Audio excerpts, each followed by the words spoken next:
Recording start. हम लोग करते हैं 3, 2, 1 एक्शन। लाओ पंखा लाओ पहले। रोक लीजिए, जल्दी पंखा ला। 21 मई को हमने क्लास 6 और क्लास 7 के लिए क्विज ऑर्गेनाइज किया था, जिसमें कि क्लास 7 का जो विनर है उसका नाम हम लोग इस वीडियो में अनाउंस करने वाले हैं। पहले जितना सारा क्वेश्चन पूछा गया था क्लास 7 के क्विज में, पहले हम लोग उसको रिव्यू करेंगे, उसके बाद हम लोग विनर का नाम को अनाउंस करेंगे। आप भी अगर ऐसे क्विज में पार्टिसिपेट करना चाहते हो तो डिस्क्रिप्शन में टीच मी ऐप का लिंक है, आप जाकर वहाँ पे डीएवी ग्रुप को ज्वाइन कर सकते हो।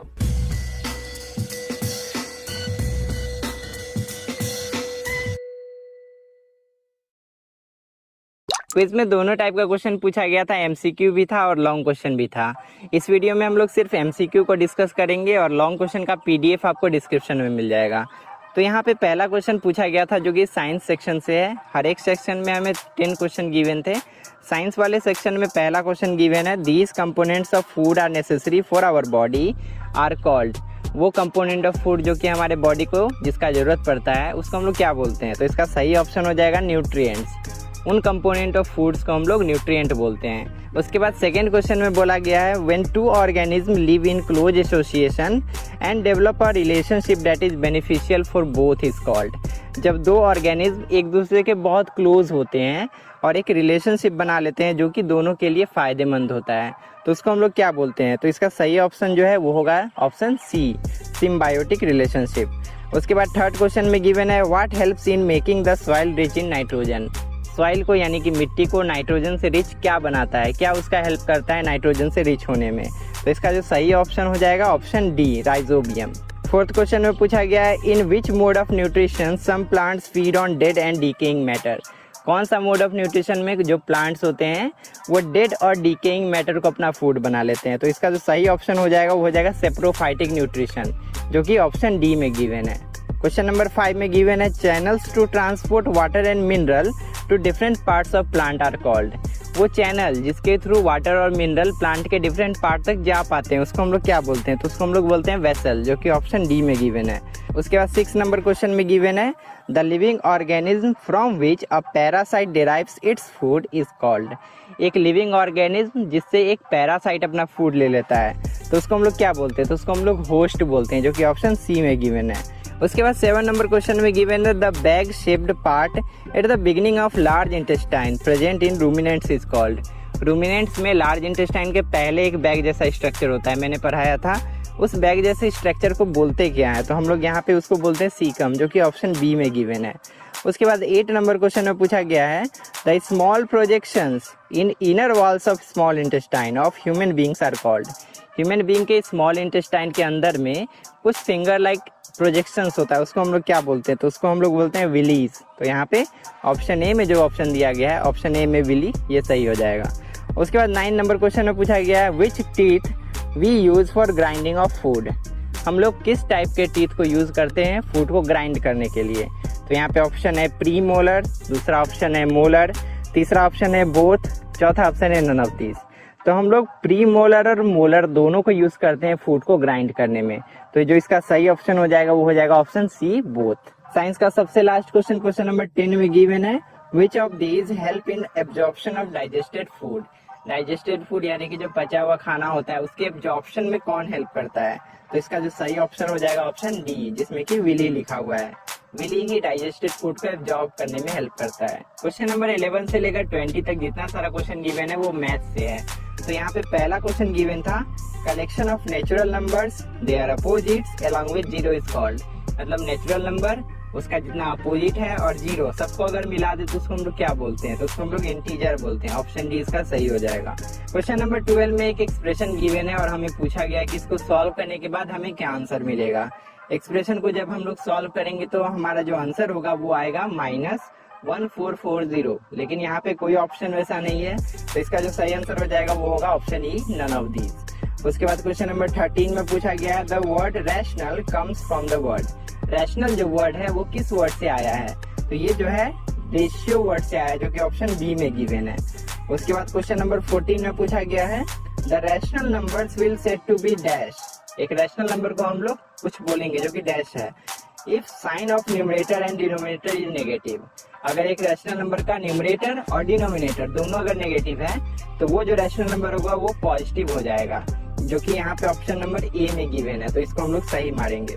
उसके बाद 15 नंबर क्वेश्चन में गिवन है विच स्टेटमेंट इज ट्रू, सब में से कौन सही है।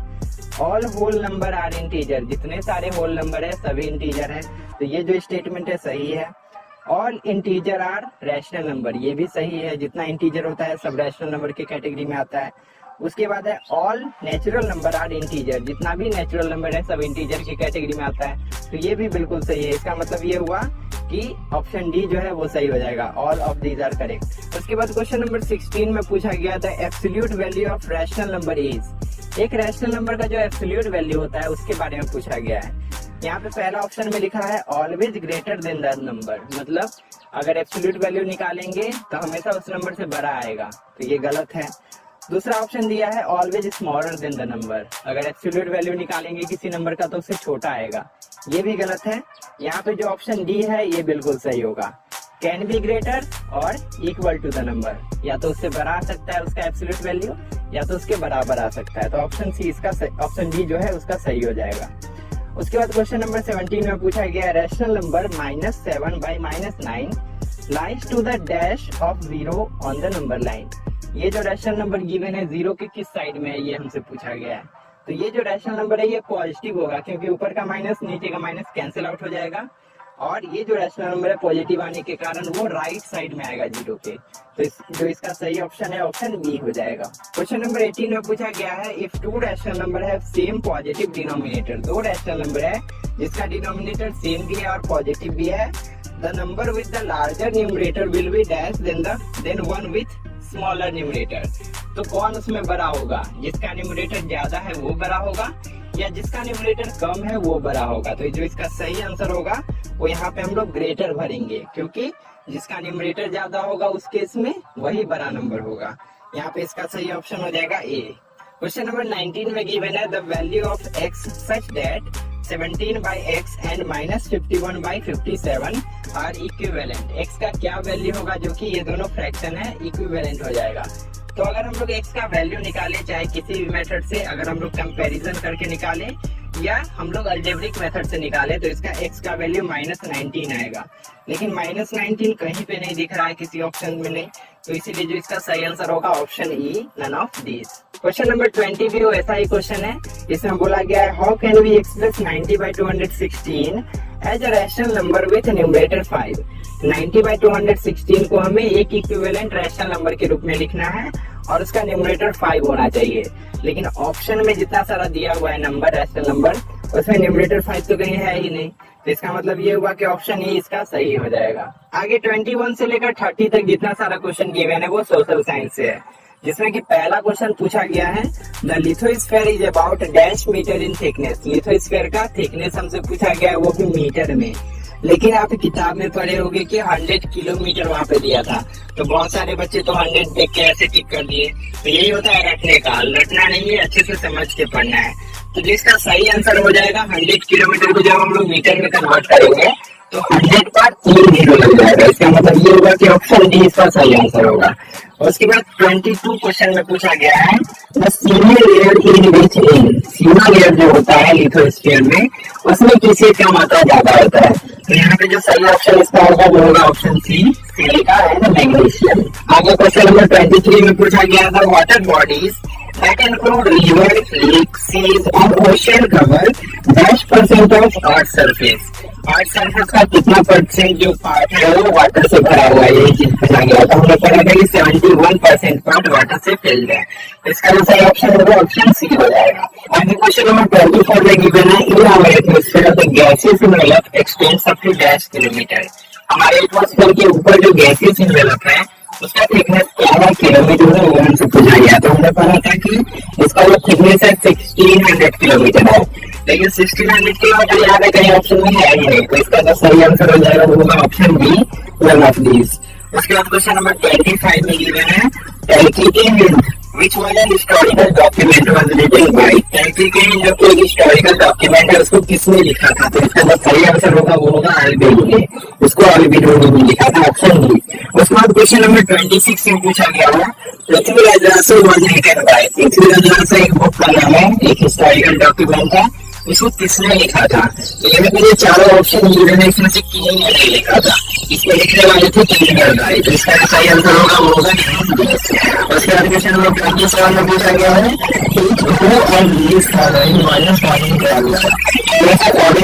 कौन थे। मैंने कोई ऑप्शन डी है इवन बताता अकॉर्डिंग किया गया, तो इसका सही आंसर होगा। उसके बाद क्वेश्चन नंबर 28 में पूछा गया है पर्सन को कॉपी डॉक्यूमेंट्स, पुराने जमाने में डॉक्यूमेंट को कॉपी करने का काम कौन किए करते थे और कौन क्या करते थे। ऑप्शन सी लगी हुई है, पहले ऑप्शन इसको पहले मैनुअली हाथ से कॉपी किया जाता था, तो ऑप्शन सी इसका आंसर होगा। इसके बाद क्वेश्चन नंबर पूछा गया है कि मेडिकल पीरियड कब से कब तक के समय को बोला जाता है। तो इसका सही आंसर होगा ऑप्शन बी 15th सेंचुरी। इसके बाद क्वेश्चन नंबर 30 में पूछा गया है the national archives of India in located, national archives of India कहाँ पे है।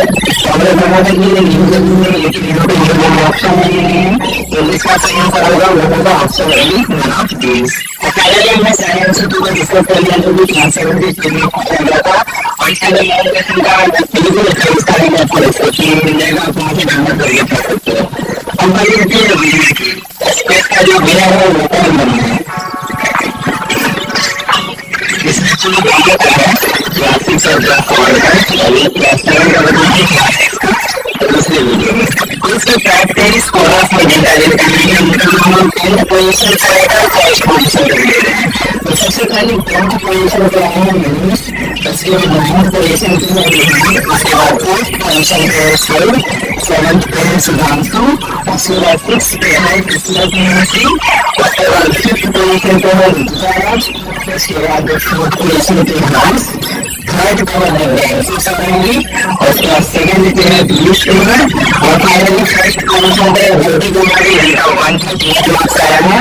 और उनका स्कूल का नाम है पब्लिक स्कूल एचएफसी ब्राह्मणी। तो इसके स्कूल दोनों हुई ज्योति कुमारी, आपको हम जल्दी कॉन्टेक्ट करेंगे और चेक करके फिर आपको लिंक आपको पहुंचा देंगे। और क्लास 6 के विनर का नाम अभी हमने अनाउंस नहीं किया है, इसका मतलब दूसरे वीडियो में अनाउंस करेंगे जो कि बहुत जल्दी अपलोड करेंगे। इसमें पार्टिसिपेट करने के लिए एक्सेप्ट करेंगे, ये सारे क्वेश्चन अनाउंस करते रहेंगे। अगर आपको पार्टिसिपेट करना चाहते हैं तो डिस्क्रिप्शन में टेलीग्राम व्हाट्सएप टीचिंग का लिंक है, वहां से जाकर क्लासेस को ज्वाइन कर लेंगे। नेक्स्ट वीडियो में क्लासेस के विनर का नाम, तब तक के लिए अपना ध्यान रखो, अच्छे से